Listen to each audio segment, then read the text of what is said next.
Oke, Shalom. Terima kasih untuk kesempatan. Kita bersyukur pada Tuhan untuk kesempatan kita bisa berdoa bersama-sama ya di tengah-tengah kesibukan kita. Saya mohon izin untuk share screen bagi kita bisa dari host sudah muncul. Sekarang sudah? Oke, ya terima kasih. Terima kasih banyak. Oke. Saya ingin berbagi dengan kita pada sore hari ini beberapa menit ke depan untuk kita berbicara tentang saya angkat satu tema tentang Sabat ya Bapak Ibu. Diambil dari Keluaran 16 ayat 25 sampai 29. Saya mengajak kita untuk membaca bersama-sama bagian firman Tuhan ini. Saya sudah siapkan di layar ya. Keluaran 16 ayat 25 sampai 29 dimulai dari ayat 25 berkata demikian. Selanjutnya kata Musa, makanlah itu pada hari ini sebab hari ini adalah Sabat untuk Tuhan. Pada hari ini tidaklah kamu mendapatnya di padang. 6 hari lamanya kamu memungutnya, tetapi pada hari yang ke-7 ada Sabat. Maka roti itu tidak ada pada hari itu. Tetapi ketika pada hari ke-7 ada dari bangsa itu yang keluar memungutnya, tidaklah mereka mendapatnya. Sebab itu Tuhan berfirman kepada Musa, berapa lama lagi kamu menolak mengikuti segala perintahku dan hukumku? Perhatikanlah, Tuhan telah memberikan Sabat itu kepadamu. Itulah sebabnya pada hari ke-6 Ia memberikan kepadamu roti untuk 2 hari. Tinggallah kamu di tempatmu masing-masing, seorang pun tidak boleh keluar dari tempatnya pada hari ke-7 itu. Ya, demikian bagian firman Tuhan Bapak Ibu, dan saya mengajak kita, Bapak Ibu dan anak-anak semua yang mengikuti, untuk kita melihat beberapa konteks di balik bacaan ini ya. Kita tahu bersama bahwa Israel tinggal di Mesir ketika terjadi kelaparan pada masa Yakub ya. Masih ada di tanah Kanaan, terjadi kelaparan di tanah Kanaan sehingga mereka pergi ke Mesir karena Yusuf sudah ada di sana menjadi penguasa di Mesir. Lalu Yakub dan seluruh keluarganya menuju ke tanah Mesir, dan di sana mereka berlipat ganda jumlahnya. Tuhan memberkati mereka sehingga menurut firman Tuhan mereka menutupi seluruh Mesir dengan orang Israel atau orang Yahudi ya, orang Israel pada masa itu. Nah, Yusuf memimpin di Mesir, menolong Mesir terhindar dari 7 tahun kelaparan ya. Tapi kemudian setelah Yusuf mati beberapa tahun kemudian bangkitlah seorang raja di Mesir, Firaun, yang sama sekali tidak mengenal Yusuf ya. Kelihatannya raja ini mengabaikan sejarah Mesir, bagaimana orang Ibrani, orang Israel itu memiliki pengaruh yang sangat besar terhadap keselamatan Mesir dari kelaparan dan kemusnahan ya. Lalu terjadilah perbudakan ya selama 400 tahun lebih, dan juga terjadi Holocaust, yaitu di mana anak-anak lelaki, bayi-bayi lelaki yang lahir dari orang Ibrani, perintah Firaun harus dibunuh, dilempar ke dalam Sungai Nil. Dan kemudian pada masa itu Musa dilahirkan, ya dibuang ke Sungai Nil, dan ceritanya kita tahu putri Firaun mengambil Musa dan menamakan dia Musa karena diambil dari air.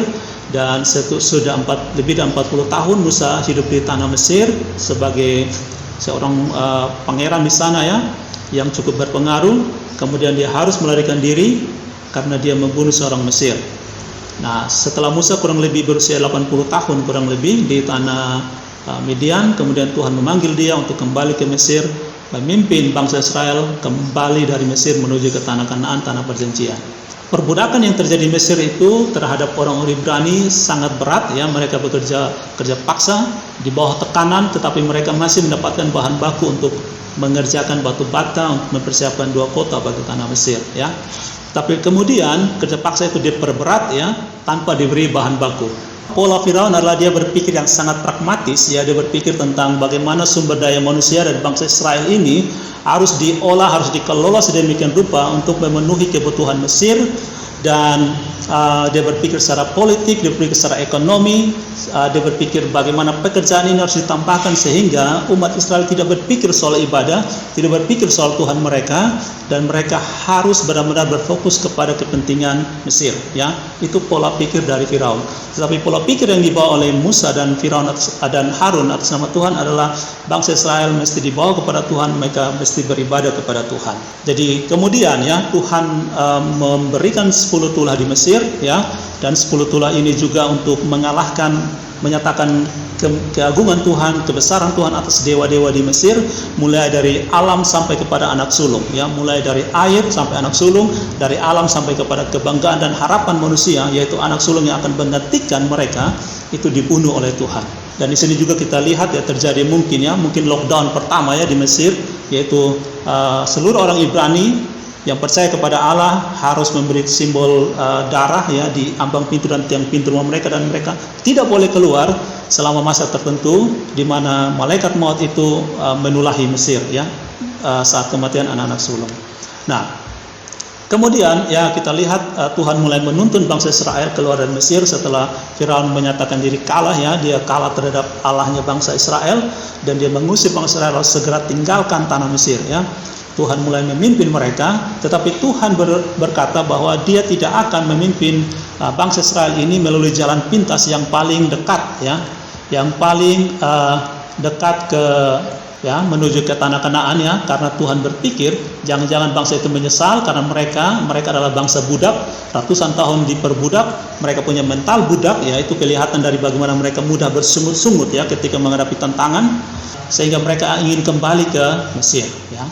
Mereka punya mental budak, mereka harus dilatih Tuhan dengan mental seorang prajurit Allah, mental pahlawan iman. Mereka harus dilatih berperang, dilatih fisik, dilatih spiritual mereka di padang gurun untuk mereka hanya bergantung kepada Tuhan Allah ya. Jadi Tuhan memimpin mereka berputar-putar untuk melatih iman mereka, untuk melatih ketahanan fisik mereka, melatih jiwa mereka dan kemampuan mereka untuk berperang sebelum mereka memasuki tanah Kanaan, karena hanya satu cara mereka memasuki tanah Kanaan adalah dengan peperangan. Waktu itu peperangan secara fisik maupun peperangan secara rohani, karena mereka bergantung kepada Tuhan ya. Dan sekarang tentunya Tuhan mengajari kita untuk peperangan rohani setiap hari, seperti yang Efesus 6 katakan ya. Kita setiap hari menghadapi peperangan rohani. Karena itu kita harus memperlengkap diri kita dengan segenap senjata Allah, berbaju serahkan keadilan, pedang roh firman Allah, ketopeng keselamatan ya. Tuhan mengajari kita karena kita setiap hari menghadapi peperangan rohani ya. Sudah siapkah kita menghadapi peperangan rohani setiap hari di tengah-tengah segala kesibukan kita? Tanpa kita sadari, setiap saat, setiap detik kita terus mengalami peperangan rohani ya. Ketika Israel mulai keluar dari tanah Mesir ya, mereka mulai berangkat dari Sukot menuju ke Etam ya. Di tepi padang gurun Tuhan menyertai mereka dengan tiang awan ya pada siang hari, dan pada malam hari dengan tiang api. Tetapi kemudian Tuhan memerintahkan Musa, katakan kepada bangsa Israel untuk berputar balik dan berkemah di Pihahirot ya, di tepi laut ya. Lalu di situ Tuhan membuat mujizat besar, yaitu Tuhan membelah laut Teberau dan bangsa Israel berjalan di tanah kering. Sedangkan ketika tentara Mesir mengejar mereka sampai di tengah laut, Tuhan menyuruh Musa memberi perintah dan laut Teberau kembali menyatu dan seluruh tentara Mesir itu tenggelam di laut. Nah, ini peta ya, Bapak Ibu bisa lihat di sini ketika Tuhan memimpin mereka dari langkah-langkah ini berputar-putar, mestinya mereka hanya bisa langsung dari sini ya. Tuhan katakan ini jalur yang paling cepat, tetapi mereka tidak bisa karena mereka mental budak. Mereka harus dilatih berperang setiap hari. Secara fisik mereka berperang, secara rohani mereka juga berperang ya, dengan mengandalkan Tuhan. Di tengah-tengah perjalanan mereka, Bapak Ibu dan anak semua, kita lihat ya, kalau di sini ketika Tuhan menyuruh mereka ya, mulai dari laut Teberau mereka ke padang gurun Syur, masuk ke Mara, di situ ada air pahit, mereka mulai marah-marah. Lalu Tuhan tunjukkan satu potong kayu kepada Musa, lemparkan ke air itu dan air itu menjadi manis.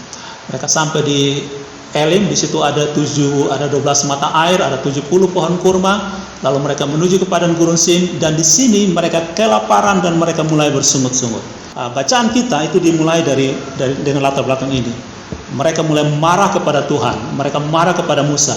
Sekiranya walaupun kami tetap menjadi budak di Mesir, tapi kami masih berhadapan dengan kuali yang berisi daging dan makan roti sampai kenyang, walaupun kami adalah budak.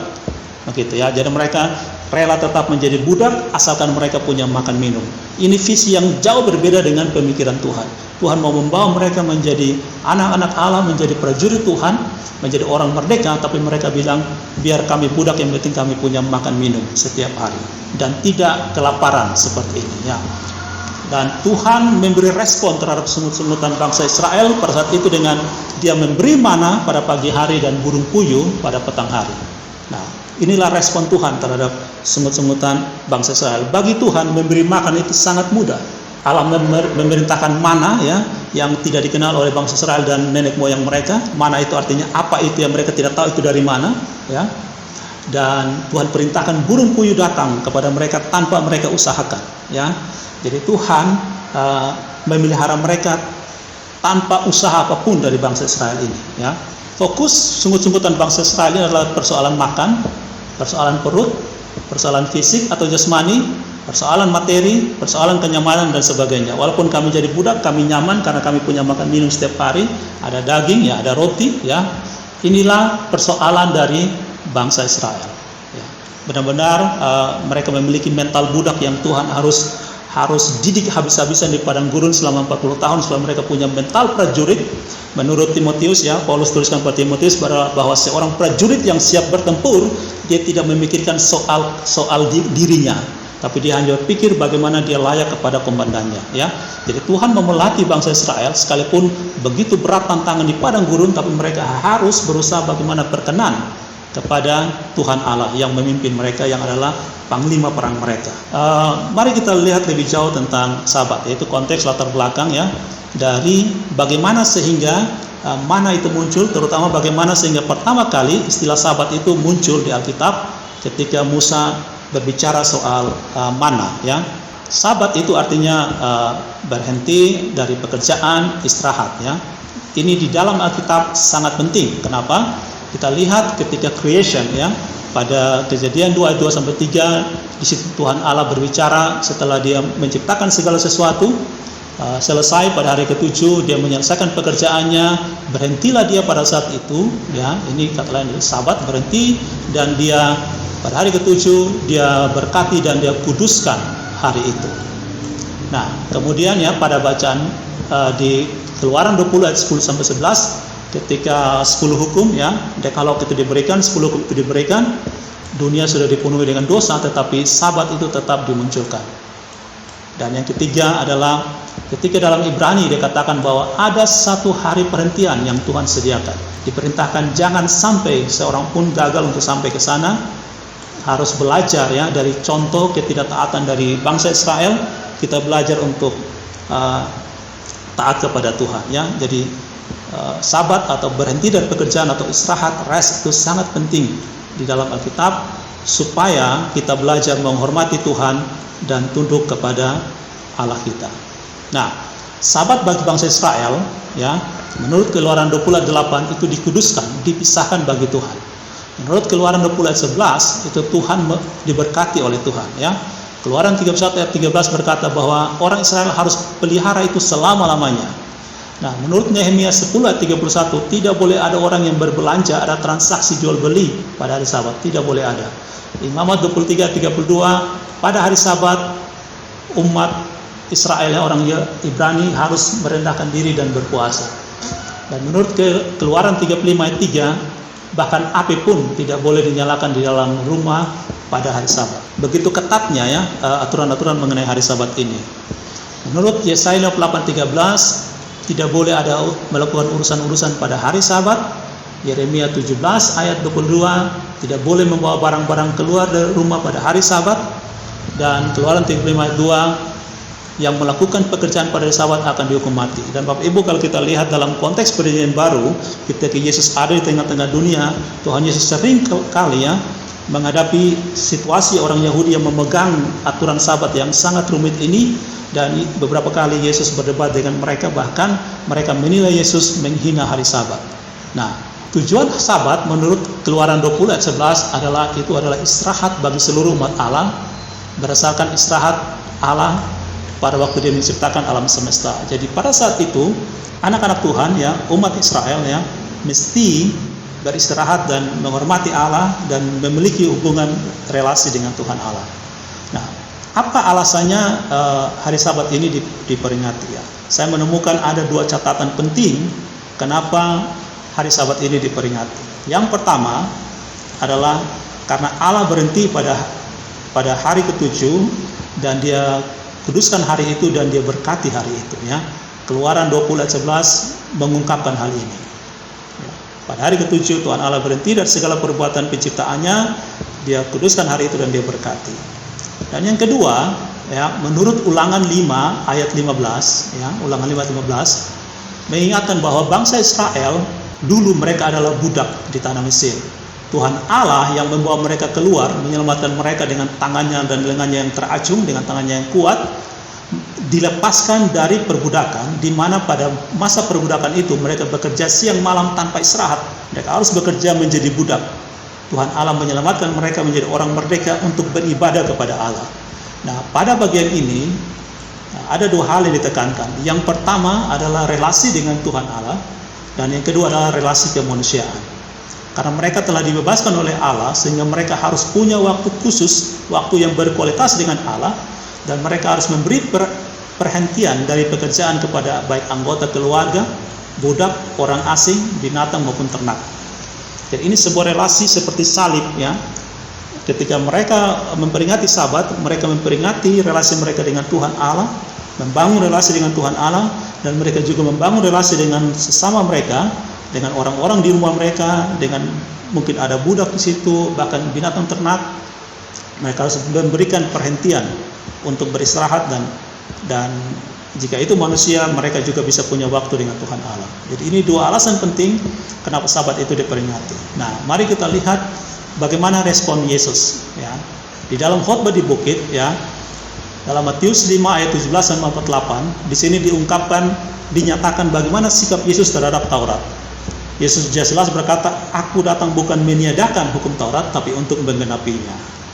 Seperti apa ya Yesus menggenapi hukum Taurat? Yesus memberi peringatan dan pengertian yang berbeda, jauh berbeda dari cara orang Farisi mengartikan yang secara harfiah dan jasmania. Tuhan Yesus berfokus kepada hal yang lebih rohani dari makna tentang Taurat, dalam hal ini konteks Sabat yang kita bicarakan. Contoh, ya, Yesus katakan bahwa membunuh itu bukan sekedar mematikan secara fisik, tetapi ketika orang benci, seseorang marah kepada saudaranya, dia sudah menjadi pembunuh. Nafsu atau persinahan itu bukan saja secara fisik. Seorang laki-laki misalnya bersetubuh dengan perempuan yang bukan istrinya, tetapi jika menginginkan dalam hati, itu sudah bersinah. Sumpah bukan hanya dikatakan, tetapi berkata dengan benar itu lebih penting daripada sumpah. Ya, membenci musuh diganti dengan mengasihi musuh. Ya. Jadi Yesus memberi makna pengertian Taurat yang jauh berbeda, lebih dalam tentang relasinya dengan Tuhan Allah dan menghargai sesama manusia. Nah, disinilah sering terjadi pertentangan dengan orang Farisi ahli Taurat dan begitu banyak tradisi Yahudi. Yesus katakan dalam Markus 2 ayat 27-28 bahwa hari Sabat itu untuk manusia dan bukan manusia untuk hari Sabat. Dan anak manusia adalah Tuhan atas hari Sabat. Sabat di sini adalah Yesus memberikan makna sebuah pemberhentian, pembebasan, ya. Namun justru mestinya di Sabat itu orang menikmati kebebasan, orang menikmati perhentian, orang menikmati waktu berkualitas relasi dengan Tuhan Allah, waktu berkualitas relasi dengan manusia, memberikan pembebasan kepada manusia yang terikat. Misalnya Yesus menyembuhkan orang pada hari Sabat misalnya. Tetapi justru orang Farisi dan ahli Taurat menjadikan hari Sabat itu sebagai sebuah kesukaran dan perbudakan terhadap aturan-aturan dan hal-hal yang tidak menghormati Allah dan tidak menghormati manusia. Nah, inilah yang sering ditentang oleh Yesus Kristus. Kita lihat, ya, Yesus sering, ya, dalam Matius 11 ayat 9-14 dia menyembuhkan orang pada hari Sabat, ya, sehingga orang Farisi marah pada Yesus dan ingin membunuhnya. Yesus mengungkapkan sebuah makna yang sangat penting tentang hari Sabat ini adalah ketika dia menyatakan sebuah kalimat yang seringkali kita kutip di dalam Matius 11 ayat 28. "Marilah kepadaku semua yang letih lesu dan beban berat, aku akan memberi kelegaan kepadamu." Ya, kata kelegaan ini dalam bahasa Yunani adalah kata pausis, yang di dalam bahasa Ibrani diterjemahkan dari kata Sabat. Jadi, marilah kepadaku semua yang letih lesu dan beban berat, aku akan memberi Sabat kepada kamu. Aku akan memberi perhentian kepadamu, aku akan memberi istirahat kepadamu, akan memberikan rest kepadamu. Aku akan memberikan kepada kamu kemerdekaan, kebebasan, ya. Itulah yang Yesus maksudkan, ya. Yesus katakan di dalam Matius 11 ayat 28. Sebab mereka telah diberikan beban yang sangat berat yang tidak bisa mereka pikul. Yesus katakan, berikan itu kepadaku dan aku akan memberikan kepadamu Sabat. Ya, kita sampai kepada bagian konklusi atau akhir dari renungan yang saya bawa ini, ya. Tuhan Allah tahu bahwa manusia itu membutuhkan waktu istirahat bagi roh, jiwa, dan tubuhnya. Karena itu dia memberikan Sabat, perhentian, kebebasan, kemerdekaan bagi manusia agar kita memiliki, ya, waktu yang sangat berkualitas dengan Tuhan Allah maupun dengan sesama kita, sehingga Mari kita sungguh-sungguh bijaksana agar kita tidak menjadi seperti orang Farisi yang salah mengartikannya, yang justru menjadikan itu sebuah beban berat untuk kita pikul, ya, sehingga kita mungkin sering tidak bisa menikmati sahabat bersama dengan Tuhan atau sahabat dengan sesama kita, dengan keluarga kita, saudara-saudara kita. Ya, mari kita renungkan, apakah pekerjaan yang kita kerjakan ini benar-benar telah membuat kita menjadi hamba dari pekerjaan itu. Seperti kisah perbudakan bangsa Israel di tanah Mesir, ya, kita diperhadapkan dengan makanan minuman, dengan kuali yang berisi daging, dengan roti, tetapi kita tetap menjadi budak dan kita kehilangan waktu kita dengan Tuhan Allah. Sehingga pesan yang Tuhan Allah bawakan minta Musa dan Harun sampaikan kepada Firaun adalah, biarkan anakku, umatku Israel yang anakku sulung, ya, umat Israel pergi dan beribadah kepadaku, karena mereka sudah terlalu terbeban dengan perbudakan di tanah Mesir. Atau kita sudah menjadi seorang workaholic yang bekerja begitu kerasnya sehingga kita tidak menikmati sahabat kita bersama dengan Tuhan dan juga sesama kita. Dalam dunia, ya, dunia yang sangat sibuk dengan seperti ini, ya, seringkali kita membuat rencana. Setelah rencana ada, lalu kita menyusun struktur sistem pekerjaan kita.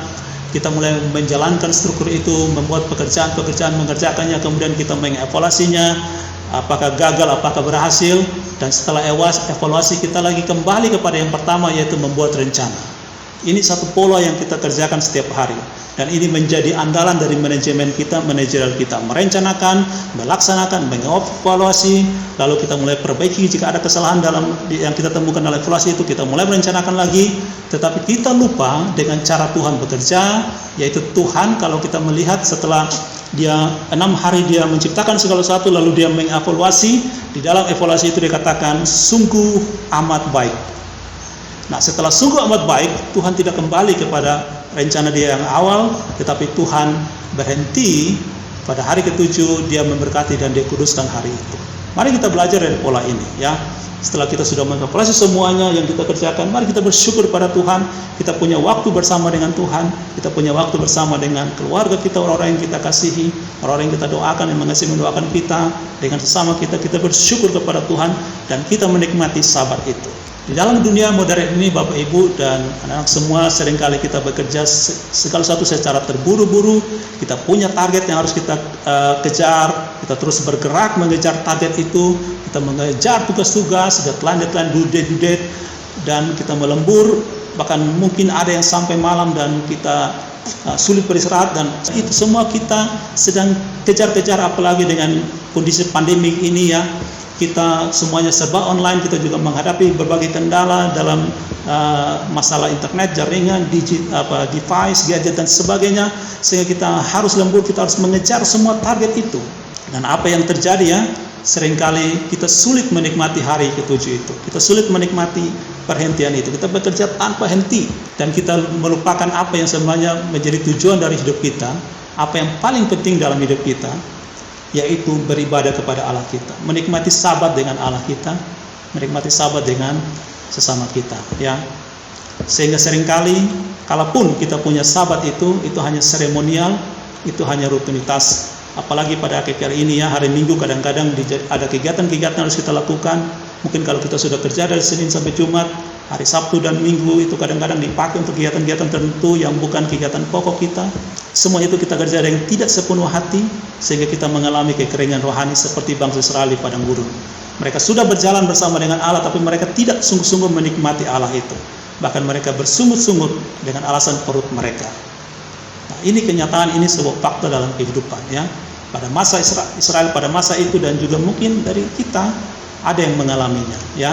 Sehingga apa yang terjadi, ya, akibatnya seperti Yakobus 4 ayat 1 sampai 4 berkata, ya, dari manakah datangnya sengketa itu, ya, pertengkaran? Bukankah datangnya dari hawa nafsumu yang saling berjuang di dalam tubuhmu? Kamu mengingini sesuatu tapi kamu tidak memperolehnya, lalu kamu membunuh, kamu iri hati, tetapi kamu tidak mencapai tujuanmu, lalu kamu bertengkar dan kamu berkelahi, kamu tidak memperoleh apa-apa karena kamu tidak berdoa. Atau kamu berdoa juga tetapi kamu tidak menerima apa-apa karena kamu salah berdoa, sebab yang kamu minta itu hendak kamu habiskan untuk memuaskan hawa nafsumu. Hai kamu orang-orang yang tidak setia, tidakkah kamu tahu bahwa persahabatan dengan dunia adalah permusuhan dengan Allah? Jadi barang siapa hendak menjadi sahabat dunia ini, ia menjadikan dirinya musuh Allah.